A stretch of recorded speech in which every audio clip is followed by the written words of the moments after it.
प्रिय विद्यार्थियों, आज मैं आपसे मनोविज्ञान के एक महत्वपूर्ण अनुशासन सामाजिक मनोविज्ञान या सोशल साइकोलॉजी की विषय वस्तु, उसकी प्रकृति के बारे में बात करूंगी। वैसे तो किसी भी क्षेत्र की औपचारिक परिभाषा प्रस्तुत करना अपने आप में आसान नहीं है। इसी तरीके से अगर सामाजिक मनोविज्ञान के संदर्भ में भी बात की जाए तो यह दो वजहों से बहुत जटिल हो जाता है।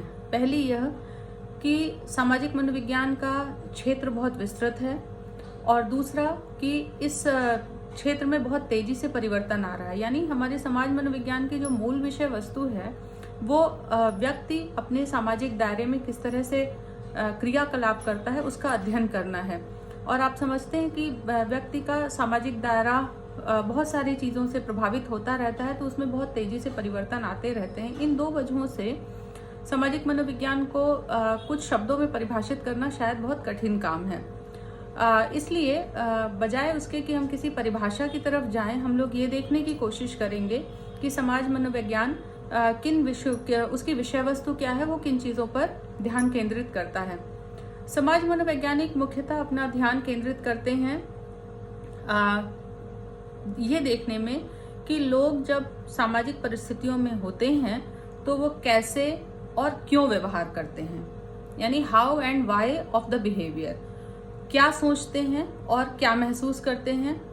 इसी के आधार पर हम समाज मनोविज्ञान को एक ऐसे वैज्ञानिक अनुशासन के रूप में परिभाषित कर सकते हैं जिसमें विभिन्न सामाजिक परिस्थितियों में व्यक्ति के व्यवहार, उसके चिंतन की प्रकृति एवं कारणों को जानने का प्रयास किया जाता है। अगर मैं इसी बात को एक दूसरी तरह से कहूँ तो इसे ऐसे भी कहा जा सकता है कि हम जिस सामाजिक पर्यावरण या वातावरण में रहते हैं उसमें उन लोगों द्वारा, चाहे वे उस वातावरण में उपस्थित हों अथवा न हों, या केवल हम उनके बारे में ही सोच ही रहे हों, ऐसे सामाजिक वातावरण में हमारे विचार, हमारी भावनाएं या हमारे एक्शंस या संक्रियाएं कैसे उन लोगों से प्रभावित होती हैं, या वो लोग जो उपस्थित हों या उपस्थित ना हों, दोनों ही स्थितियों में हमारे ऊपर किस प्रकार से प्रभाव डालते हैं। हमारे ऊपर जब प्रभाव कह रही हूँ मैं, तो हमारे व्यवहार पर, हमारे सोचने समझने पर, हमारी भावनाओं पर किस प्रकार से प्रभाव डालते हैं, इसका परीक्षण करना सामाजिक मनोवैज्ञानिकों का कार्य है। अब अगर इसी बात को मैं ऐसे समझाने की कोशिश करूं कि आपने SOR रिलेशनशिप के बारे में पढ़ा होगा, स्टिमुलस, ऑर्गेनिज्म एंड रिस्पॉन्स। अगर हम सोशल साइकोलॉजी की बात करें तो यहाँ पर हम इस दायरे को थोड़ा सा भिन्न तरीके से देखते हैं। यहाँ पर हम सोशल स्टिमुलस, ऑर्गेनिज्म और उसके सोशल रिस्पॉन्स का अध्ययन करने की कोशिश करते हैं। अब प्रश्न ये उठता है कि क्या समाज मनोविज्ञान एक वैज्ञानिक अनुशासन है, यानी क्या हम समाज मनोविज्ञान को एक साइंटिफिक, उसका जो नेचर है वो साइंटिफिक है, या हम उसे साइंटिफिक कह सकते हैं। अगर हम समाज की बात कर रहे हैं तो इसमें हम विज्ञान के जो पैरामीटर्स हैं उसको किस तरह से लागू कर सकते हैं। चूंकि समाज मनोविज्ञान की विषय वस्तु में हम लव, इंटरपर्सनल अट्रैक्शन, एग्रेशन यानी प्रेम, अंतर्वैयक्तिक व्यवहार, सहायता परक व्यवहार, आक्रामकता, ग्रुप डायनामिक्स, इस तरीके के सामाजिक प्रक्रमों का अध्ययन करते हैं, तो क्या इन सबों का अध्ययन, इस तरीके के प्रक्रमों का अध्ययन उसी प्रकार से किया जा सकता है जिस तरह से हम भौतिकी या रसायन शास्त्र को एक विज्ञान के रूप में देखते हैं और उसमें जिस तरीके से परिशुद्धता के साथ अध्ययन करते हैं। तो प्रश्न ये उठना स्वाभाविक है कि क्या सामाजिक व्यवहारों को उस परिशुद्धता के साथ अध्ययन किया जा सकता है। इस बात को आगे स्पष्ट करने के लिए मैं आपसे कहूंगी कि बिल्कुल किया जा सकता है। समाज मनोविज्ञान एक विज्ञान, साइंटिफिक टेम्परामेंट या साइंटिफिक अप्रोच के साथ ह्यूमन बिहेवियर का, मानव व्यवहारों का अध्ययन करता है। वास्तव में अगर हम पहले जरूरी हो जाता है कि हम जाने कि विज्ञान क्या है, या विज्ञान शब्द से हमारा क्या तात्पर्य है। मूलतः अगर हम देखने की कोशिश करें तो विज्ञान में दो बातें निहित हैं। जब हम the term science refers to, दो बातें निहित हैं। पहली कि मूल्यों का एक समुच्चय यानी एक सेट ऑफ वैल्यूज और दूसरा कि कुछ हमारे पास ऐसी विधियां या मेथड्स हैं जिनके आधार पर हम विभिन्न प्रक्रमों का अध्ययन करते हैं। जो भी अनुशासन स्वयं को वैज्ञानिक अनुशासन के रूप में स्थापित करते हैं, उनमें ये 4 बातें या 4 कोर वैल्यूज या मूल्य निहित होते हैं। ये हैं परिशुद्धता या एक्यूरेसी, ऑब्जेक्टिविटी या वस्तुनिष्ठता, तीसरा स्केप्टिसिज्म या संशयवाद, और चौथा ओपन माइंडेडनेस। अब मैं इन चारों की चर्चा आपसे करूंगी। परिशुद्धता या एक्यूरेसी, कोई भी विज्ञान कोई भी अनुशासन जब स्वयं को विज्ञान के रूप में स्थापित करता है तो वो एक बात का कमिटमेंट या प्रतिबद्धता करता है कि वो दुनिया के बारे में जो भी सूचनाएं एकत्र करेगा, जो भी उसका की विधा होगी, उस हिसाब से जो भी सूचनाएं एकत्र करेगा, वो उन सूचनाओं को सावधानी पूर्वक, विधि पूर्वक और यथासंभव त्रुटि रहित रूप से इकट्ठा करना और उसका उसी प्रकार से मूल्यांकन करना। यहाँ अगर हम समाज मनोविज्ञान के संदर्भ में बात करें तो यहाँ पर हमारा जो विषय वस्तु है या जो हमारी यूनिट ऑफ एनालिसिस है वो है सोशल बिहेवियर और सोशल थॉट्स। तो सोशल बिहेवियर या सोशल थॉट्स या सोशल इमोशंस के बारे में हम वैज्ञानिक के रूप में एक वैज्ञानिक विधि के द्वारा सावधानी पूर्वक, विधि पूर्वक मतलब कुछ मेथडोलॉजीज के साथ और यथासंभव बिना किसी त्रुटि के अगर हम लोगों के बारे में, समूहों के बारे में सूचनाओं को एकत्र करते हैं और उनका मूल्यांकन करते हैं तो ये परिशुद्धता की दायरे में आता है। दूसरी जो किसी भी विज्ञान के लिए बहुत महत्वपूर्ण चीज है वो है वस्तुनिष्ठता यानी ऑब्जेक्टिविटी। जब हम इन सूचनाओं को इकट्ठा करें तो बिना किसी मानवीय अभिनति या पक्षपात के उन सूचनाओं को प्राप्त करना और उनका मूल्यांकन करना, यानी उसमें आत्मनिष्ठता या सब्जेक्टिविटी नहीं होनी चाहिए, बल्कि वो ऑब्जेक्टिव तरीके से उसका विश्लेषण किया जा रहा है, मूल्यांकन किया जा रहा है, तो वो विज्ञान के दायरे में आता है। तीसरा महत्वपूर्ण कोर कंपोनेंट है वो है स्केप्टिसिज्म या संशयवाद, अर्थात जो भी परिणाम हमारे शोध से आते हैं उन्हें इस आशय के साथ स्वीकार करना कि वे इस स्थिति या इस परिस्थिति या जिन स्थितियों में वो सूचनाएं एकत्र की गई थी वहीं तक परिशुद्ध है और उसे हम अगर पुनः प्रमाणित किया जा सकता है या उसे पुनः जांचा जा सकता है, यानी उसकी रेप्लिकेबिलिटी संभव है।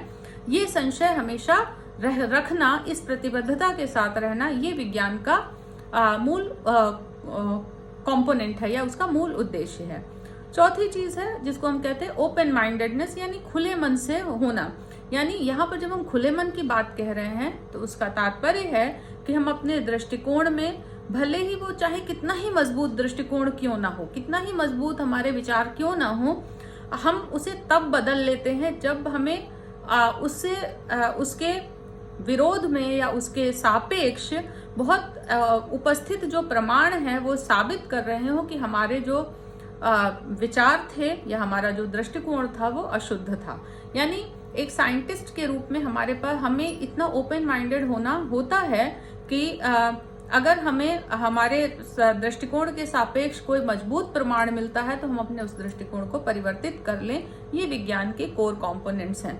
और समाज मनोविज्ञान की जहां तक बात करें तो समाज मनोविज्ञान इन चारों ही मूल्यों के प्रति प्रतिबद्ध है। 4 मूल्य कौन से? परिशुद्धता, वस्तुनिष्ठता, संशयवाद और ओपन माइंडेडनेस या खुलापन होना। इन मूल्यों के प्रति चूंकि वो प्रतिबद्ध है, इसलिए वो व्यक्ति के सामाजिक व्यवहारों का विश्लेषण केवल अटकलबाजी या अंतर्ज्ञान या केवल मेरा फेथ है या मेरा बिलीफ है, और जो वो सारा कुछ जो कि अप्रेक्षणीय है, जिसको अनऑब्जर्वेबल कहते हैं, ऐसी फोर्सेस या ऐसी ताकतों के आधार पर नहीं करता है, बल्कि वह व्यवहार के घटित होने के कारणों को जानने के लिए या उन कारणों में के पीछे तक पहुंचने के लिए, निष्कर्ष पर पहुंचने के लिए वैज्ञानिक उपागम का सहारा लेता है। और ये वैज्ञानिक उपागम या methods of studying social behaviour क्या हैं, इनकी चर्चा मैं आगे के लेक्चर में करूंगी। अभी फिलहाल मैं अभी इस बात पर ही सीमित रहूंगी कि समाज मनोविज्ञान की विषय वस्तु और उसकी विश्लेषण की इकाई क्या है। शायद मेरी इतनी बात से आपको स्पष्ट हो रहा होगा कि समाज मनोविज्ञान की में हमारे विश्लेषण की इकाई या यूनिट ऑफ एनालिसिस इंडिविजुअल का बिहेवियर है इन अ सोशल सेटिंग। किसी सामाजिक सेटिंग में व्यक्ति का जो सामाजिक व्यवहार घटित होता है वह समाज मनोवैज्ञानिकों के अध्ययन का विषय है। समाज मनोविज्ञान व्यक्तियों के व्यवहारों को समझने पर केंद्रित है। समाज मनोवैज्ञानिक ये समझते हैं कि व्यक्ति किसी एकांत में नहीं रहता है, वो आइसोलेशन में नहीं रहता है, बल्कि उसके ऊपर तमाम तरह के सामाजिक और सांस्कृतिक प्रभाव होते हैं। ज्यादातर ये जो सामाजिक व्यवहार समूह में घटित होते हैं और यह समूह व्यक्ति पर बहुत गहरा प्रभाव डालते हैं, परंतु समाज मनोवैज्ञानिकों का ध्यान मुख्यतः उन कारकों को समझना है जो सामाजिक विन्यास में किसी सोशल सेटिंग में व्यक्ति के विचारों और क्रियाकलापों को गढ़ते हैं। यानी हमारे विचार और हमारी जो एक्टिविटीज हैं वो किस तरीके से शेप होती हैं, किस तरीके से गढ़ते हैं ये सामाजिक कारक, हमारा ध्यान उन पर केंद्रित होता है। विशेष रूप से भारत जैसे समाज में जहां पर कि ग्रुप सेटिंग या समूह में व्यक्ति के व्यवहार बहुत महत्वपूर्ण गहराई से निहित होते हैं, तो वो समूह हमारे बहुत सारे व्यवहारों को प्रभावित करता है, तो उसका अध्ययन करना समाज मनोवैज्ञानिकों का उद्देश्य है। जैसे हम सोशल इंटरैक्शंस या सामाजिक अंतःक्रिया का अध्ययन करते हैं, इसके अलावा बहुत सारे संज्ञानात्मक प्रक्रम भी सामाजिक व्यवहारों और सामाजिक विचारों के में महत्वपूर्ण भूमिका निभाते हैं। मैं एक उदाहरण देना चाहूंगी कि जैसे मान लीजिए कि आपका कोई बहुत प्रिय मित्र है, उसके साथ आपने कोई एक मीटिंग फिक्स की जिसके लिए एक समय और एक जगह निर्धारित की। आप उस समय पर उस जगह पर पहुंच गए, लेकिन आपका मित्र काफी समय तक नहीं आया, 1-1.5 घंटा लेट हो गया, और उसके बाद से जब वो आता है तो आपके सामने एक एक्सक्यूज रखता है, वो अपनी एक स्पष्टीकरण देता है। ये स्पष्टीकरण 2 हो सकते हैं। एक स्पष्टीकरण कि मैं इसलिए लेट हो गया क्योंकि मैं ट्रैफिक में फंस गया था, और वो ट्रैफिक इसलिए हो गया था क्योंकि उस जगह पर एक एक्सीडेंट हुआ था, इसलिए रोड ब्लॉक हो गई थी। एक स्पष्टीकरण ये है। दूसरा स्पष्टीकरण है कि वो मित्र आता है और कहता है कि अरे मुझे तो याद ही नहीं था कि मैंने तुम्हारे साथ कोई मीटिंग फिक्स की थी, और मैं तो बिल्कुल भूल गया था, अचानक से याद आया तो दौड़ा भागा आ रहा हूं। अब आपके सामने ये 2 स्पष्टीकरण आते हैं। अब आप इन दोनों स्पष्टीकरण या जो उसने क्षमा प्रार्थना की है उस पर अपनी प्रतिक्रिया देंगे। समाज मनोवैज्ञानिकों के अनुसार हम इस प्रतिक्रिया को भी समझने का प्रयास करते हैं। समाज मनोवैज्ञानिकों के अनुसार इस परिस्थिति में आपके मित्र ने जो क्षमा प्रार्थना की है, जो स्पष्टीकरण दिया है, उस पर उस प्रतिक्रिया को आप कैसे ग्रहण करेंगे, ये इस बात पर निर्भर करेगा कि उस मित्र के साथ आपके पूर्व की स्मृतियां कैसी हैं, आपके उस व्यक्ति के आपके साथ पूर्व के व्यवहार कैसे हैं, और उसके दायरे में आप स्पष्टीकरण को लेंगे। जैसे अगर वो कहता है कि मैं भूल गया था और इसलिए मैं समय से नहीं पहुंच पाया, तो हो सकता है आप ये स्पष्टीकरण भी लें कि वो कभी नहीं भूलता है, जरूर कोई महत्वपूर्ण बात रही होगी जिस वजह से वो भूल गया। लेकिन अगर वो हमेशा से ऐसा करता रहा है और पूर्व स्मृतियां आपकी पूर्व के अनुभव ऐसे हैं, तो शायद आप इस प्रतिक्रिया पर इस जवाब पर आपकी प्रतिक्रिया बहुत गुस्से भरी भी हो सकती है। यानी उस स्पष्टीकरण से आपने जो निष्कर्ष निकाले या जो इन्फरेंसेस ड्रॉ किए होंगे, वो सब समाज मनोविज्ञान के अध्ययन का विषय हैं, और जिसको कि हम एक महत्वपूर्ण विषय के अंतर्गत रखते हैं, जिसको हम कहते हैं सोशल कॉग्निशन, यानी सामाजिक संज्ञान।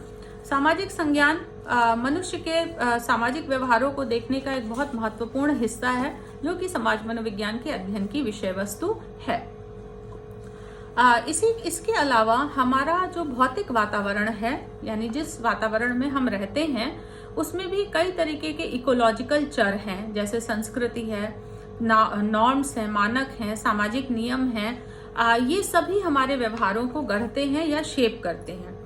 और ये जो इकोलॉजिकल वेरिएबल्स हैं, ये भी आधुनिक समाज मनोविज्ञान के अध्ययन का एक बहुत महत्वपूर्ण क्षेत्र है।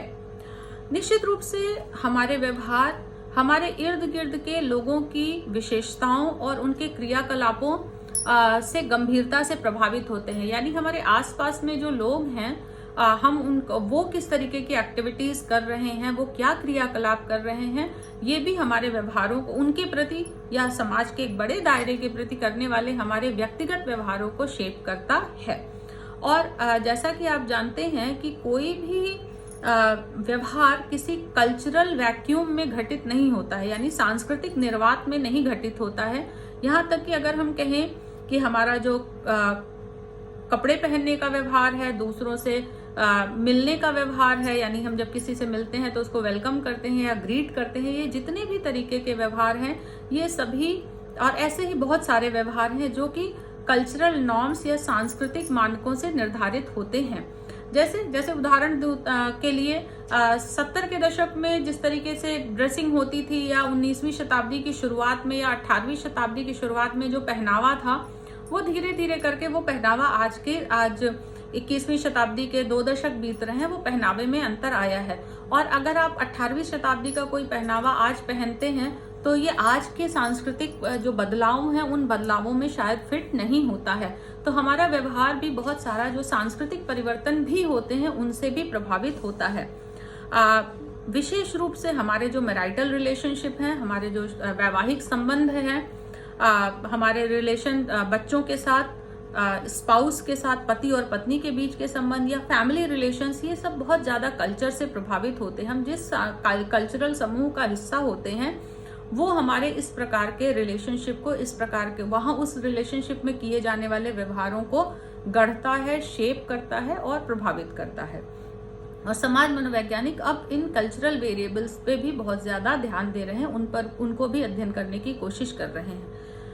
यहाँ पर मैं एक बात और कहना चाहूंगी कि कल्चर चूंकि एक बहुत ऐसा शब्द है जो हम लोग बार बार सुनते हैं कल्चर, लेकिन अगर किसी से पूछा जाए कि कल्चर या संस्कृति किसे कहते हैं तो उसके लिए शायद उसको परिभाषित करना या उसको समझाना बहुत कठिन हो जाता है। ज्यादातर जो विद्वान जो कल्चर पर अध्ययन करते हैं, उन्होंने सभी की परिभाषाओं को अगर समग्र रूप में देखने की कोशिश करें तो वो परिभाषाएं इंगित करती हैं कि कल्चर क्या होता है। इसे कहते हैं कि जब जो एक समूह के लोग, जो एक ही समूह में रहने वाले लोग जब कुछ शेयर्ड मीनिंग, परसेप्शंस और बिलीव्स रखते हैं तो उसको हम उस समूह का कल्चर कहते हैं। जिस प्रकार से वैश्वीकरण हो रहा है, भूमंडलीकरण हुआ है, जैसे जैसे ये बढ़ा है वैसे वैसे कल्चरल डाइवर्सिटी भी बढ़ी है, सांस्कृतिक भिन्नताएं भी बढ़ी हैं, संगठनों में सांस्कृतिक भिन्नताएं बढ़ी हैं। एक जगह के लोग दूसरी जगह पर जाकर के बस रहे हैं, नौकरियां कर रहे हैं, तो वहां पर वो जब जाते हैं तो अपने साथ अपनी सांस्कृतिक मूल्यों को लेकर के जाते हैं। तो इसने भी एक बहुत बड़ा समाज मनोविज्ञान के लिए एक बहुत बड़ा अध्ययन क्षेत्र खोला है, जिसको कि हम जहां पर हम ये देखने की कोशिश करते हैं कि मनुष्य के व्यवहारों पर कल्चरल इन्फ्लुएंसेस किस तरीके से हो रहे हैं, हमारी संस्कृति किस तरीके से हमारे व्यवहारों को प्रभावित करती है, वो गढ़ती है। और जब चेंजेस आते हैं बिहेवियर में तो कल्चर में कहाँ पर क्या बदलाव हो रहे हैं जिसकी वजह से व्यवहारों में परिवर्तन हो रहे हैं। इसके साथ ही साथ हालांकि हमारे जो पहले समाज मनोवैज्ञानिक थे वो शायद आनुवांशिकी या बायोलॉजिकल प्रोसेसेस पर उतना उन्होंने ध्यान नहीं दिया, लेकिन जैसे जैसे हमारी समझ जेनेटिक्स के प्रति या बायोलॉजिकल प्रोसेसेस के प्रति, बायोलॉजिकल इनहेरिटेंस के प्रति जैसे जैसे वैज्ञानिक समझ बढ़ी है, वैसे वैसे बहुत सारे सामाजिक व्यवहारों के लिए भी जेनेटिक्स या बायोलॉजिकल फैक्टर्स भी प्रभावी हो रहे हैं। उस प्रक्रम को समझने में भी समाज मनोवैज्ञानिकों ने उस तरफ भी ध्यान देना शुरू किया है। यानी व्यक्ति के व्यवहारों को, उसकी बहुत सारे उसकी प्रेफरेंसेस, उसकी वरीयताएं, उसकी भावनाएं, इमोशंस और यहाँ तक कि कई बार अभिवृत्तियों को समझने में भी हमारी जो जैविकीय विरासत है, हमारे जो बायोलॉजिकल इनहेरिटेंस है, उसकी भूमिका का विश्लेषण भी समाज मनोवैज्ञानिक कर रहे हैं।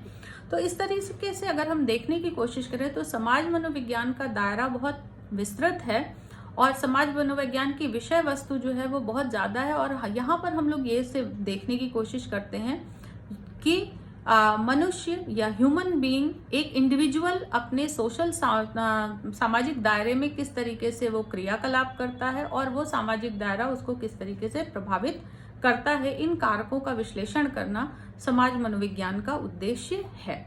अपने अगले वीडियो में मैं आपसे शेयर करूंगी कि हम ह्यूमन बिहेवियर को, सोशल बिहेवियर को स्टडी करने के हमारे पास किस तरीके के समाज मनोवैज्ञानिकों ने क्या मेथड्स डिराइव किए हैं, कौन कौन से व्यक्ति के व्यवहारों को, सामाजिक व्यवहारों को समझने की अध्ययन विधियों पर मैं आपसे बात करूंगी। आपके अगर कोई प्रश्न या कोई जिज्ञासाएं हों तो आप मुझे बता सकते हैं। धन्यवाद।